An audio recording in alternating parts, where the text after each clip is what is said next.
各位觀眾大家好，歡迎嚟到哲文中文嘅頻道。今日會為大家介紹嘅書係《最高學義致用法》，讓學習發揮最大成果的輸出大全。唔知道大家有冇以下嘅經驗呢？考試之前嘅一晚捱夜讀書，但係結果一到咗考試嘅時候，全個腦袋都會一片空白。有時候睇咗一晚嘅學者演講，隔日一句都記唔起當中嘅內容，甚至我哋可能好努力地聽書、做筆記、報讀課程，但係總係覺得人生好似一啲都冇改變到。你心裏面可能會諗，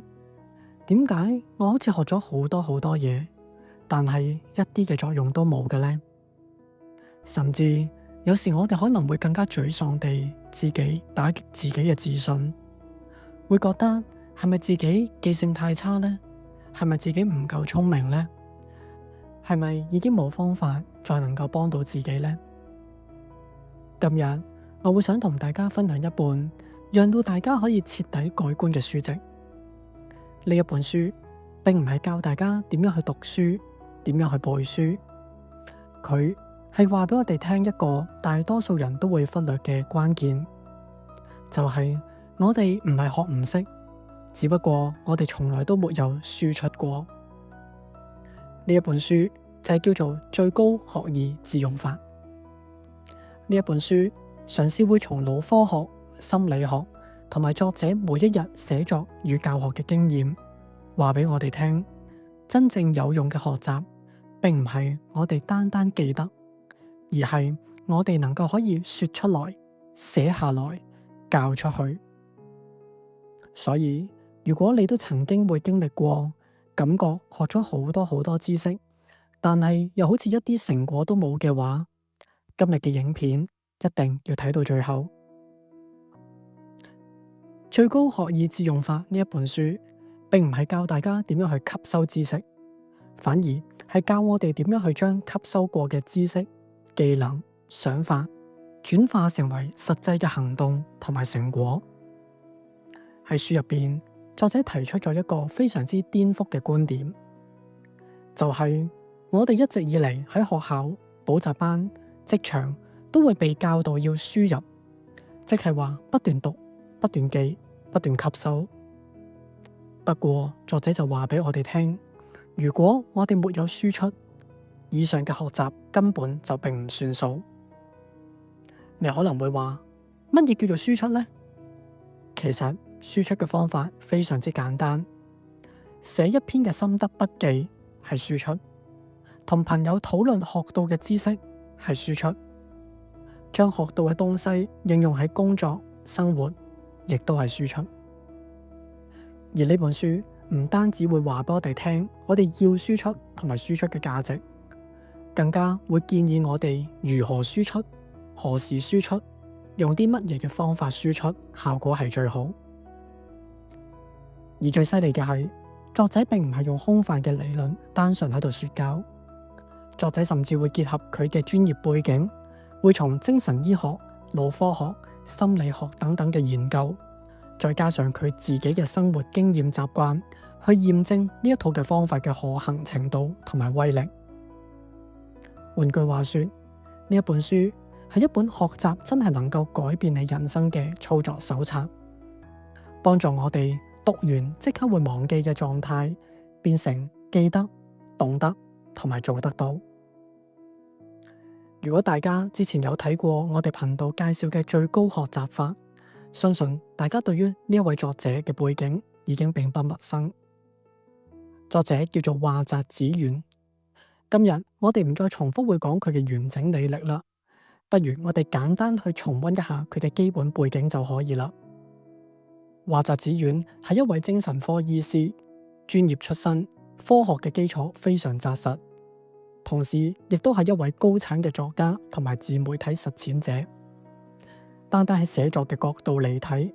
佢每一日都會固定早上4點起身寫文章，年產10萬字以上。YouTube 嘅頻道、blog、電子報、演講、出版，佢全部都涉獵，而且持續多年。最重要嘅係，佢並唔係坐喺研究室入邊空談理論嘅人，而係親身地每日進行輸出實驗嘅人。佢會將自己學到嘅內容寫成文章，剪成影片，做成教材。佢會嘗試用自己嘅生活去驗證學習是否有效。所以，當佢話輸出先至係學習嘅真正完成，正正係作者用無數次嘅實踐去換嚟嘅結論。接下來，我哋都會談談呢一本書嘅結構。全本書嘅結構非常之明確，佢並唔係一本漫談式嘅讀書隨筆，而係一本系統化嘅輸出教學手冊。由觀念嘅建立到輸出嘅技巧，再到生活嘅實踐，層層遞進。全本書總共分成為6大嘅章節，我哋嚟簡單去快速掃描一下整本書嘅架構。第一章，作者將會討論到點解輸出會比起輸入往往都更重要呢？呢一章可以話係建立緊全本書嘅核心理念，亦即係作者不斷強調嘅學習只在於輸出那一刻才算真正完成。作者喺呢一個部分會嘗試用腦科學同埋心理學嘅研究話俾讀者聽，點解我哋學咗就會忘記呢？而真正記得嘅，往往都係我哋講過、寫過同埋用過嘅知識。第二章，想要進步，先從輸出開始。呢一章可以話係一個心理嘅突破站，幫助大家去打破對於輸出嘅恐懼。好多人唔敢寫、唔敢講，係因為怕錯、怕會失禮。但作者就會話俾我哋聽，先輸出就會驅動輸入，即係話，如果我哋因為要去教人，自己就會更主動地去學，更加努力地去記。第三章，最有效嘅輸出方法大全。呢一個部分可以話係整本書嘅技術核心。作者會一一介紹20種實用嘅輸出法，包括寫筆記、錄語音、講解、模擬教學、日記、自我對話等等。而且佢唔係單單俾一啲空泛嘅建議，作者甚至會喺每一種嘅方法都話俾我哋聽，可以點樣做先至係最有效，同埋乜嘢嘅情況最適合用呢？第四章，作者將會討論到如何去打造可以持續輸出嘅生活習慣。單純知道方法其實遠遠都未夠，我哋仲要做到天天用，用一輩子，先至會真係變強。呢一個章節將會幫助我哋去建立輸出嘅時間表、儀式感同埋心態習慣。例如，每日固定時間去寫下3行嘅日記，每日去講出一個學習到嘅觀點。呢啲看似嘅小事，其實往往都係輸出力養成嘅關鍵。第5部分，人際關係之中嘅輸出法。原來我哋去覆人哋嘅信息，讚美別人、傾聽別人，其實都係一種嘅輸出。呢一章可以話係非常之有意思，因為作者係會好獨特地將輸出嘅概念擴展到溝通同埋人際互動。我哋就會發現，原來學以致用唔單止係喺書桌上面，更加係喺我哋每一日講嘅每一句說話當中。最後一章，讓輸出成為改變人生的習慣。最後一章總結咗整體嘅理念，鼓勵我哋將輸出當作成為一種生活態度。我哋學到嘅東西唔好私藏，我哋要嘗試講出嚟、寫出嚟、傳出去。如此下去，我哋就會唔單止變得聰明，更加可以幫助到自己同埋他人一齊成長。總結嚟講，呢6章就好似一條輸出嘅成長階梯，由觀念到技巧到習慣到人際到人生，一步一步地將學習真正轉化成為行動同埋成果。所以接下來就會嚟到今日嘅重頭戲，下一個部分就會慢慢同大家介紹一下我認為書中入邊5大最核心嘅觀點。喺呢個部分入邊，希望大家睇完之後，唔單止會明白呢本書講啲乜嘢，甚至會知道可以點樣實踐。首先，第一點，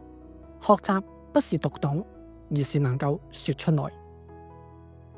作者呢本書入邊嘅第一個部分提出咗一個非常之重要嘅核心觀點，就係理解往往都唔係終點，輸出先至係終點。我哋咧喺學習嘅時候，經常都會以為明白了、懂了、理解了，就以為等同於學會了。但其實理解只不過係學習嘅起點。真正讓我哋記得一件事，能夠活用到一個知識嘅方法，係我哋能唔能夠清楚地說出來。喺書入邊咧提到一個例子，就係作者喺醫院教導實習醫師嘅時候，佢發現聽唔明嘅情況非常之常見。原來所謂嘅聽唔明，係指緊一啲人聽到，不過最後都係唔明。原來要解決嘅方法非常之簡單。作者發現，只要佢讓在場嘅學生將剛剛嘅知識講一次出嚟，學生嘅理解度同埋記憶率就會大幅地上升。所以作者喺呢個部分入邊提出咗一句非常之特別嘅金句，就係學習的完成不是理解，而是輸出。當我哋嘅大腦試着去將一件事完整嘅來龍去脈都講出嚟嘅時候，我哋先至會真正組織同埋內化緊該個嘅資訊。因此，實踐嘅方法就係，例如我哋可以試一試下，讀完每一本書嘅時候，試下用1分鐘嘅時間向空氣去解釋我哋剛剛學到嘅東西。又或者，我哋可以嘗試將學到嘅知識講俾一個完全唔識嗰方面知識嘅人聽。我哋嘗試等下完全唔識得呢個範疇嘅人，會唔會佢哋都能夠可以理解到我哋嘅意思，明白到我哋所講嘅內容？我哋就會慢慢發現，喺講嘅過程入邊，所謂嘅唔流暢、組織得唔好，往往都係因為我哋理解得唔夠透徹，所以我哋就會係俾一個動力自己要去了解得更多。因此，整合呢一個部分，重點就係在於我哋學完嘅每一個知識，一定要將佢講出嚟，先至能夠可以驗證到自己嘅學習成果。第二個重點，寫作是最強的輸出方式。作者喺第二個部分入邊提出咗一個非常之重要嘅觀點，就係寫低先至可以幫助我哋整理記憶同埋創造新嘅觀點。我哋經常話寫作係知識嘅深化，但係我哋可能唔知道，原來只要係隨手寫下3行嘅文字，都會讓到我哋嘅大腦進入深層嘅處理模式。喺書入邊舉過一個研究出嚟，就係話寫過嘅東西往往比起我哋睇過嘅、聽過嘅係會更加容易記住，因為我哋係會多動了一次組織同埋轉化嘅腦部機能。因此，作者呢個部分入邊提出咗一個句子：輸出不是重複內容，而是重新詮釋內容。呢句說話非常之精警，因為寫筆記並唔係要將啲內容重新地抄一次出嚟，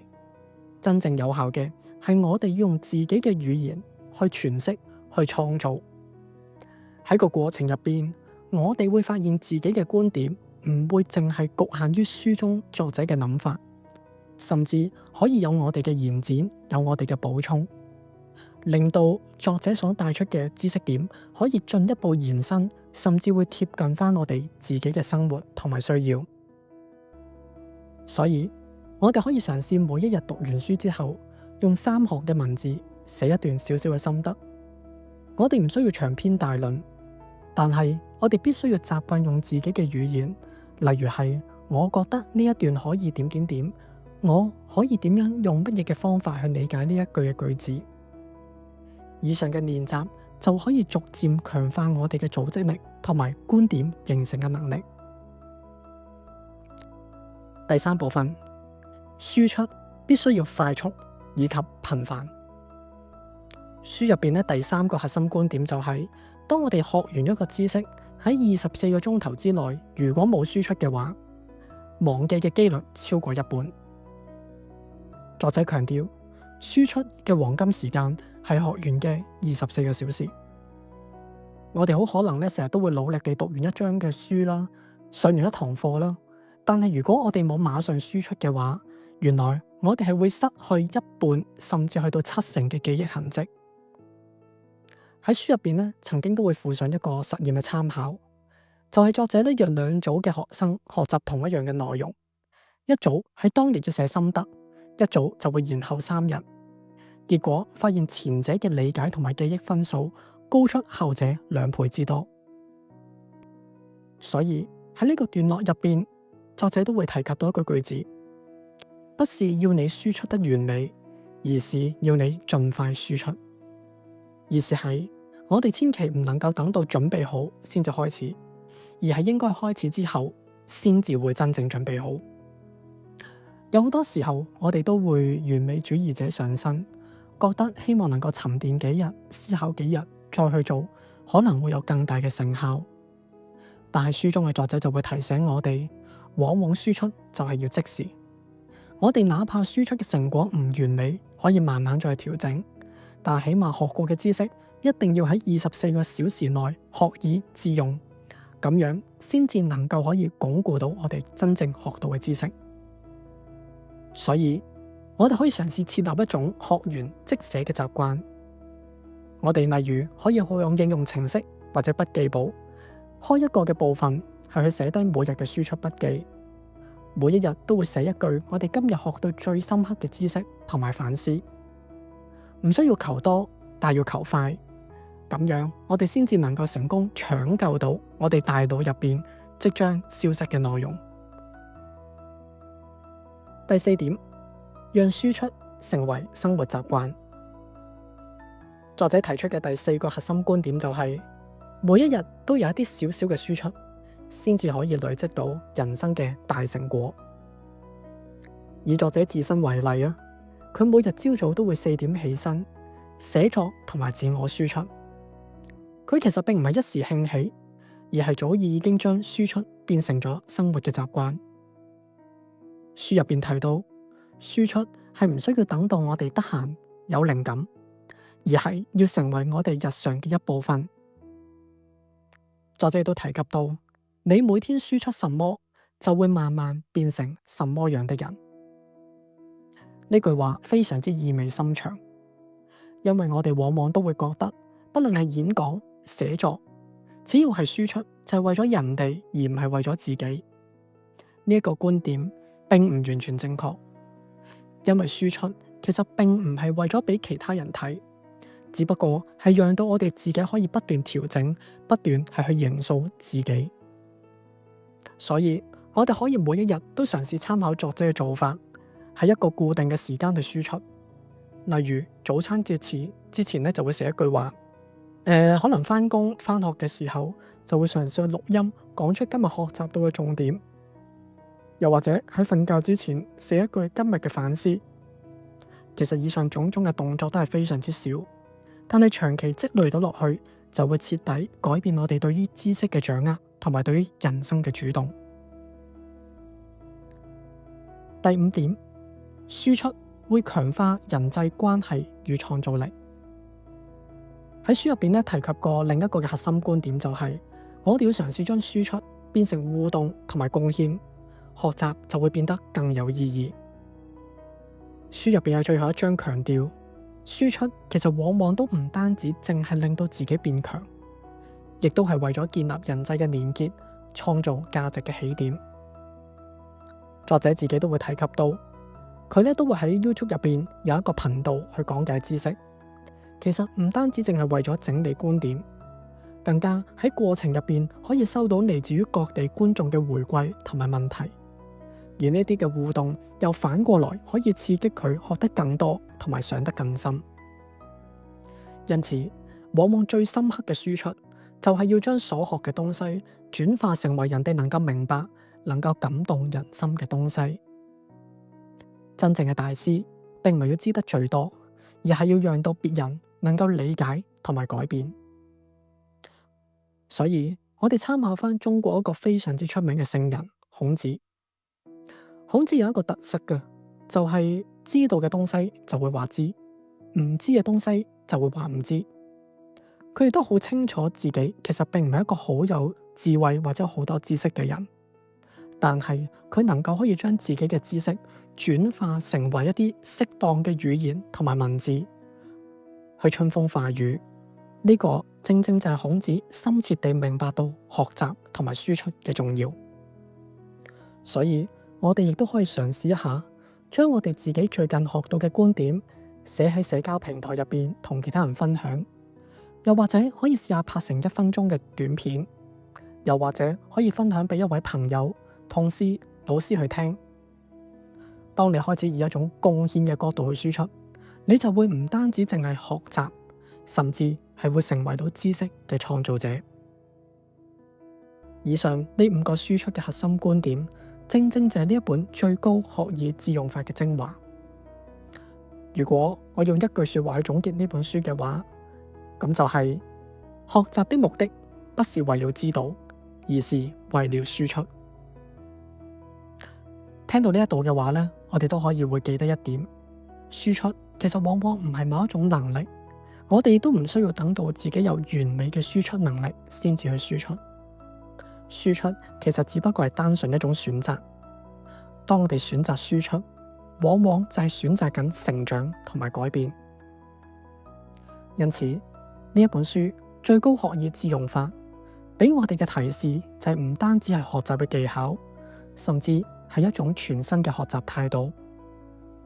我哋並唔係為咗考試、為咗升學、為咗得到人哋嘅掌聲而去學習，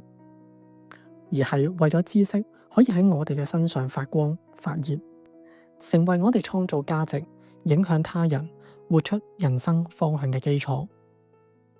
所以如果你從來都未試過主動地輸出，那麼今天這一秒就是最好的開始。我哋唔需要第一次就要輸出得非常之完美，我哋只需要話俾我哋聽，我可以先寫一句，我可以先講一段，我可以先教一次。只要我哋願意持續地、真誠地想去輸出，每一次嘅書寫同埋講述，都係雕刻緊我哋成為更清晰、更有力量嘅自己。